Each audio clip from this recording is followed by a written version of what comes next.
Hello friends, నేను మీ శ్రీదేవిని. Welcome to recipe box Telugu channel. ఈరోజు నేను మీకు మిరియాల రసాన్ని ఏ విధంగా ప్రిపేర్ చేసుకోవాలో చూపించబోతున్నానండి. ఈ మిరియాల రసం పుల్ల పుల్లగా ఘాటు ఘాటుగా నోటికి చాలా రుచిగా ఉంటుందండి. సీజనల్గా వచ్చే దగ్గు, జలుబు, జ్వరం చేసినప్పుడు ఈ మిరియాల రసం చేసుకుని తాగినట్లయితే గొంతుకు కూడా చాలా హాయిగా అనిపిస్తుంది.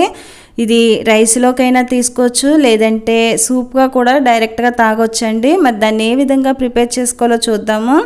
ముందుగా మిక్సీ జార్లోకి 1 స్పూను ధనియాలు, 1 స్పూన్ జీలకర్ర, 1 స్పూన్ మిరియాలు, 8 నుంచి 10 వరకు వెల్లుల్లి రెబ్బలు, 2 ఎండుమిర్చి యాడ్ చేసుకుని మూత పెట్టేసుకుని బరగ్గా గ్రైండ్ చేసుకోవాలండి.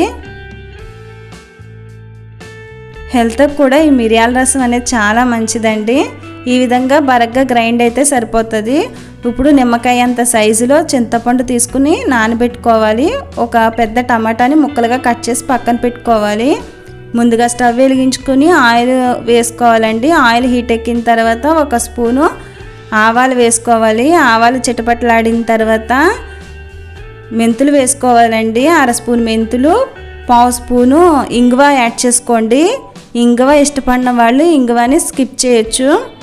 దీంట్లోనికి ఎండుమిర్చి అలాగే కొద్దిగా కరివేపాకును వేసుకుని వేయించుకోవాలి. ఇవి వేగిన తర్వాత దీంట్లోకి 1/2 స్పూన్ పసుపుని యాడ్ చేసుకోండి. అలాగే మనం కట్ చేసి పెట్టుకున్న టమాటాను కూడా యాడ్ చేసేసుకోవాలి. దీనిలో 1 స్పూన్ సాల్ట్ యాడ్ చేసుకోండి. సాల్ట్ యాడ్ చేసుకోవడం వల్ల టమాటా ముక్కలు అనేవి తొందరగా మగ్గిపోతాయి. ఫస్ట్ టైం ఎవరైతే నా ఛానల్ని చూస్తున్నారో మరిన్ని మంచి మంచి రెసిపీస్ కోసం నా ఛానల్ని సబ్స్క్రైబ్ చేసుకోండి. దీనిలో గ్రైండ్ చేసి పెట్టుకున్న పౌడర్ను కూడా వేసేసుకోవాలి. ఒక 3 నిమిషాల సేపు వేయించుకోండి. వేగిపోయండి. ఇప్పుడు దీనిలో మనం 1 లీటర్ వరకు నేను వాటర్ని యాడ్ చేసుకుంటున్నాను. అలాగే చింతపండు రసాన్ని కూడా యాడ్ చేసుకుంటున్నానండి.